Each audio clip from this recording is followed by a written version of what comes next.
전라북도 익산에서 여중생 2명이 또래 여학생을 무차별 폭행하고 가혹행위를 저지른 사건이 발생해 충격을 주고 있습니다. 해당 사건을 접한 일부 네티즌들은 소년법 폐지를 주장하며 비판의 목소리를 높였습니다.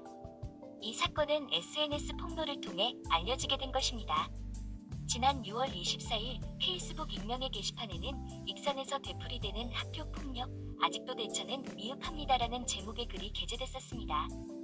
작성자는 여중생 한 명이 본인의 이름을 후배에게 거론했다는 이유로 동급생을 1시간 넘게 폭행하는 일이 있었다라며 용서해달라며 울부짖는 피해 학생을 넘어뜨리고 올라타 손과 발을 이용해 무차별 폭행했다고 주장했습니다. 이어 폭행도 모자라 소주를 피해 학생에게 강제로 먹였다라며 동행한 다른 학생에게 때리라고 종용하며 폭행 장면을 촬영하기도 했다고 전했습니다. 해당 촬영물에는 피해 학생을 향한 성적 비하 발언과 함께 공갈 협박성 발언도 담겼다고 합니다. 작성자는 피해 학생은 폭행으로 인한 타박상을 비롯해 구토, 대인기피, 정서불안 등 후유증을 앓고 있다고 말했습니다.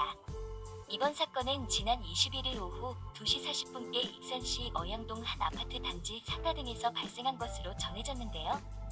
신고를 받은 경찰은 수사에 착수했다고 합니다. 경찰은 지난 21일 오후 2시 40분쯤 익산시 어양동 한 아파트 단지 상가에서 같은 학교 학생을 때린 혐의로 익산의 한 중학교 학생 2명을 조사할 방침입니다.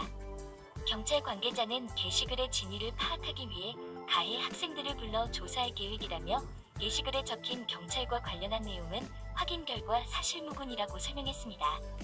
날로 잔인해지는 청소년범죄의 소년법 폐지를 주장하는 목소리가 높습니다. 반사회성이 있는 소년에 대한 보호처분 등을 규정하고 있는 법률인 소년법이 악용된다는 것이죠. 소년법은 반사회성이 있는 소년에 대해 그 환경의 조정과 성행의 교정에 관한 보호처분을 하고 형사처분에 관한 특별조치를 함으로써 소년의 건전한 육성을 기하기 위해 제정된 법률인데 내용을 살펴볼까요? 1942년 2월에 조선소년령에 배치된 것으로서 1958년 7월 법률 제489호로 제정 공포된 후 1988년 전문 개정된 후 수차례 개정되었다. 소년범은 정신발육이 미숙함으로 성인범보다 교화 등이 용이하며 또한 원대한 장래가 있고 범죄의 습성도 깊지 아니하다. 그러므로 소년사건을 소년보호사건과 소년형사사건으로 나눠 특별한 취급을 하고 있다. 19세 미만의 자를 소년으로 규정하고 있으며 10세 이상 14세 미만의 소년을 소년보호사건의 대상으로 하였다. 총칙 보호사건, 형사사건, 비행예방벌칙 등 4장으로 나뉜 전문 71조와 부칙으로 되어 있다. 죄에 대한 벌이 가볍고 경박하면 범죄는 더욱더 기승을 부릴 겁니다. 소년법도 시대에 맞게 변해야 함이 옳습니다.